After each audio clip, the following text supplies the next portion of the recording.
আসসালামু আলাইকুম। আমরা গিয়েছিলাম জামদানি শিল্পপণ্য মেলায়। তো চলুন আপনাদেরকেও একটু মেলাটা ঘুরিয়ে দেখাই। আমরা গেট থেকে কিন্তু ভিতরের দিকে চলে এসেছি। তো ভিতরে এসেই আমি দূর থেকে একটু পুরো মেলার ভিডিও নিয়ে নিয়েছি। তো পুরো মেলা ঘুরে যেটা মনে হলো খুব সুন্দর সাজানো গোছানো, ভালোই লেগেছিল। গ্রামের মেলা, গ্রামের মানুষের কাছে এই মেলাটা কিন্তু অনেক কিছু।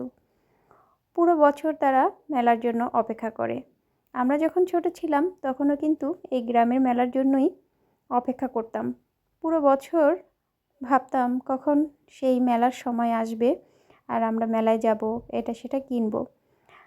আর শহরে তো কোনো কথাই নেই, এরকম মেলা যেন মার্কেটগুলোতে গেলেই দেখতে পাওয়া যায়। বিশেষ করে 10 নম্বর হোপের মতো যে জায়গাগুলো আছে সেখানে তো অহরহ মেলা। তো আমরা মেলার ভিতরে ঘুরতে ঘুরতে বাচ্চাদের জন্য টুকটাক এটা সেটা কিনে নিয়েছি। আসলে এখানে কেনার মতো খুব আহামরি কিছু ছিল না, কেননা এগুলো সব কিছুই ঢাকায় অ্যাভেলেবেল। তারপরেও বাচ্চাদের নিয়ে যেহেতু মেলায় এসেছি, বাচ্চারা তো এটা সেটা দেখে বায়না করবেই। তবে এখানে ড্রেসগুলো খুব সুন্দর ছিল, সব কোয়ালিটির ড্রেস দেখলাম, ভালোই লাগতেছিল। গ্রামের মেলায় অনেক দিন পর, অনেক বছর পরে চলে আসলাম। আর এখানে যে দেখুন কি সুন্দর বাচ্চাদের খেলনা, হাঁড়ি পাতিলের জিনিস, এমন কিছু ছিল না যে এখানে নাই, ভালোই লাগতেছিল। আর এই যে ফুলের দোকানটা দেখে আমার তো খুব ভালো লেগে গিয়েছে। তো আমরা মেলায় ঘুরে কিন্তু একটু এটাকে কি বলে, ড্রাগনের পিঠে চড়ে বসেছি, মা মেয়ে ছেলেতে মিলে। বাকি দুই ভাই বোন রাজি হলো না, ওরা উঠবে না। তো মেয়েকে যেহেতু উঠাতে হবে তাই আমিও একটু ওদের সাথে বাচ্চা হয়ে গেলাম।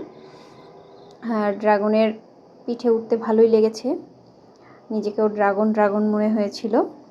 যাই হোক, আমরা কিন্তু ভালোই মজা করেছি বহু বছর পর মেলায় এসে। তো ড্রাগন থেকে নেমে আর একটা দোকানে আসলাম। এই দোকানটাতে সব কিছু মাটির তৈরি জিনিস কিন্তু অসাধারণ লাগে, আর এত কিউট কিউট জিনিসগুলো ছিল। তো আমরা মোটামুটি মেলা ঘোরা কিন্তু শেষ করে ফেলেছি। খুব বড় ছিল না এরিয়াটা, ছোট একটা এরিয়ার ভিতরে খুব সুন্দর সাজানো গোছানো একটা মেলা, একদম পরিপাটি, অত বেশি ভিড় ছিল না। তো আমরা কিন্তু ভালোই ঘুরলাম। এখানে একটা ঝর্ণা ছিল, আর এই ঝর্ণাটা ছিল মিডল পয়েন্টে। আসলে গ্রামের ভিতরে যতটুকু বিনোদন মানুষ পায়, ভালোই লাগে এইসব গ্রামের মেলায় ঘুরতে। তো আমরা ঘোরাঘুরি শেষ করে কিন্তু এখন বাসার দিকে ফিরব।